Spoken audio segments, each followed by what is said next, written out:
Raising boys can be challenging. Parents are often pushing back against cultural stereotypes and toxic masculinity. So, how do you raise boys into men who are mentally healthy, empathetic, and committed to gender equality? Dr. Shelley Vaziri-Vlase, a pediatrician and mother of 4, giving parents the tools needed. She's the author of the new book, Nurturing Boys to be Better Men. Gender Equality Starts at Home. Welcome. Thank you so much for having me. Very important subject matter here. How did you conceive of this, the premise to this book? Was it a light bulb moment, or was this something that you had figured out years before? I need to do this. It had been brewing for years. I wear a few hats. I'm a physician. I'm a pediatrician by training, primary care. I also teach at Northwestern's medical school, and I'm involved with the American Academy of Pediatrics.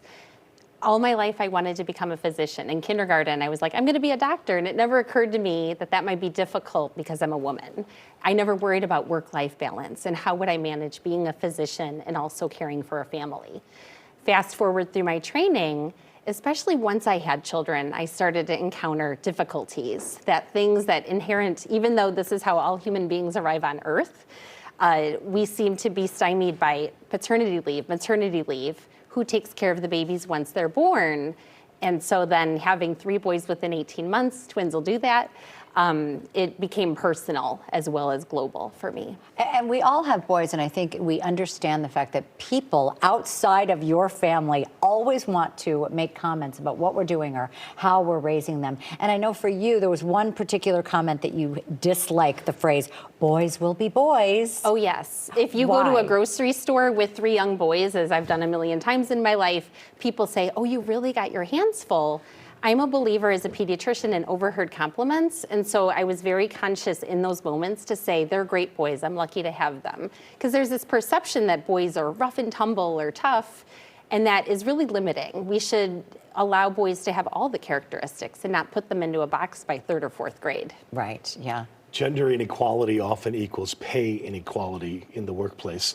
I have 2 daughters, and I want them to be paid as much, every bit, or more than what my boys are making. So this kind of fits into that equation, doesn't it? Absolutely. My youngest is a girl who's pursuing engineering for college. She's a high school senior applying right now.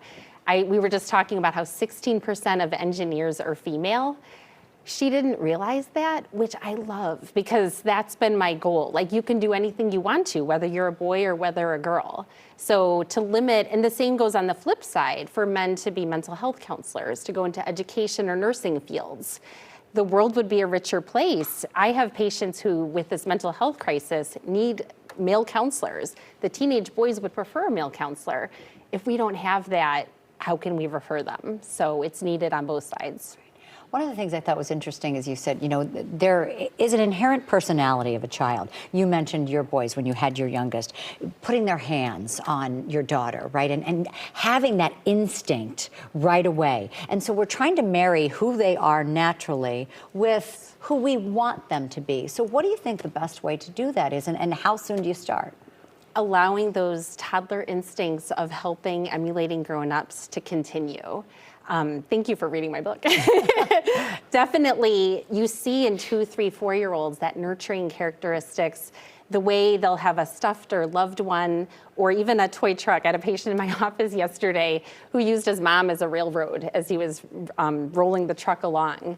To nurture those instincts and to not squash them, especially as they get older. Because all too often, even grandparents, extended family will say, well, boys don't cry, or get over it. It's, you know, this, you should be over this by now. No, let's talk about it.